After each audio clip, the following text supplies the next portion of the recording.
देश, देव आणि धर्म याप्रमाणे गुरु तेग बहादूर साहेबजी यांचं फार मोठं बलिदान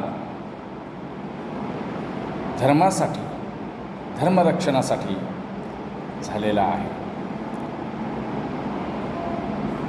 वडील गुरु हरगोविंद साहेबजी आणि माता नानकी यांच्या पोटी गुरु तेग बहादूरजी साहेबजी यांचा जन्म 1 एप्रिल 1621 साली झाला. लहानपणापासूनच त्यांचं जीवन जे आहे धाडसी, निर्भय, आध्यात्मिक होतं. दया, शांती, संयम ह्या त्यांच्या जीवनातल्या अनेक गोष्टी ह्या त्यांच्या आचरणातून दिसत होत्या.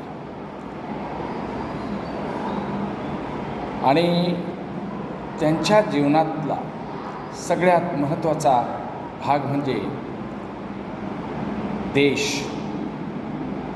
देश, देवधर्म आणि रक्षण या पैलूंचं जतन करणं आणि त्याप्रमाणेच त्यांचं पुढं कार्य चालू राहिलं. गुरु तेग बहादूर साहेबजी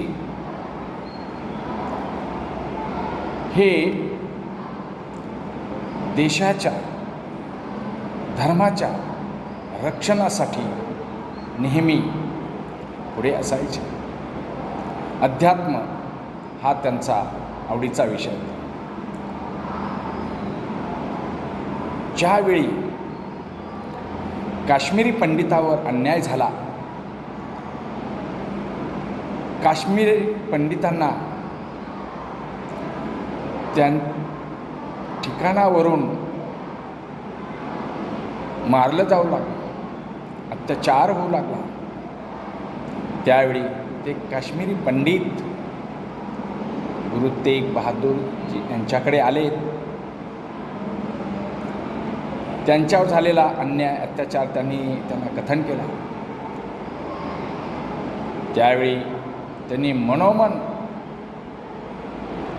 निश्चय केला की कोणत्याही प्रकारचा अन्याय, अत्याचार सहन करायचा नाही.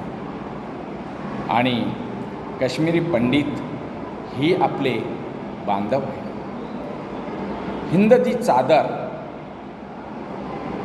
चे उपासक गुरु तेग बहादूरजी धाडशी वृत्तीने या गोष्टीचा कठोरपणे विरोध केला. काश्मीरी पंडितांसाठी त्यांनी स्वतःचा जीव धोक्यात घातला. धर्मासाठी त्याग करणं हे त्यांना माहीत होतं. त्यांनी काश्मीरी पंडितांना न्याय दिला आणि ह्या काश्मीरी पंडितांना न्याय दिल्यामुळे मुघल बादशाह औरंगजेबाने त्यांना कैद केला. कैद करून दिल्ली इथं चांदणी चौकात तुरुंगात त्यांना ठेवल्या गेलं. त्यांना अनेक वेदना, यातना सहन होतील असा त्रास दिला. त्यांना धर्मांतर करण्यासाठी सांगितलं, परंतु धर्माचे रक्षक यांनी त्यास नकार दिला. त्यांनी धर्मरक्षणासाठीच मी माझं आयुष्य आहे, त्यासाठी मला मरण आलं तरी चालेल, पण मी धर्मांतर करणार नाही, असे हे गुरु तेग बहादूरजी साहिब यांना दिल्ली येथे भर चौकात क्रूर पद्धतीने शिरेछेद करून मारण्यात आला. त्यांचं बलिदान व्यर्थ गेलं नाही. त्याच्या पुढे गुरु गोविंद सिंग हे शीख धर्माचे 10वे गुरु, गुरु तेग बहादूरजी शीख धर्माचे 9वे गुरु यांनी हा देशरक्षणासाठी धर्मासाठी चालवलेला अत्यंत महत्त्वाचा हा विडा कायमस्वरूपी चालू ठेवला. अमृतसर येथे जन्मलेले गुरु तेग बहादूरजी पंजाब राज्यातील अत्यंत महत्त्वाचे गुरु मानले जातात आणि आजही त्यांची जयंती सर्व भारतभर साजरी केली जाते. आणि ही जयंती प्रत्येक शाळांतून साजरी केली जावी, त्याच्यातून देशातील प्रत्येक नागरिकाला देश, देव आणि धर्म काय आहे याची जाणीव होईल. धर्मासाठी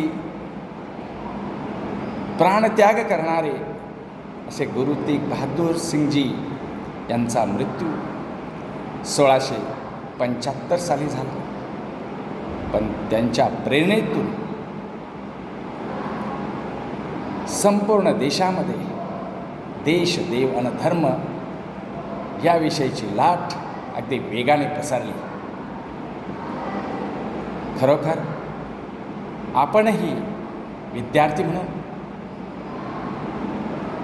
देशधर्म, देश, देव आणि धर्म यासाठी कटिबद्ध राहिलं पाहिजे. प्रसंगी प्राणत्याग जरी करावा लागला तरी चालेल, परंतु धर्मांतर करायचं नाही आणि धर्माच्या रक्षणासाठी कटिबद्ध राहायचं आहे. ही आपण शपथ घेऊया. जय हिंद, जय भारत.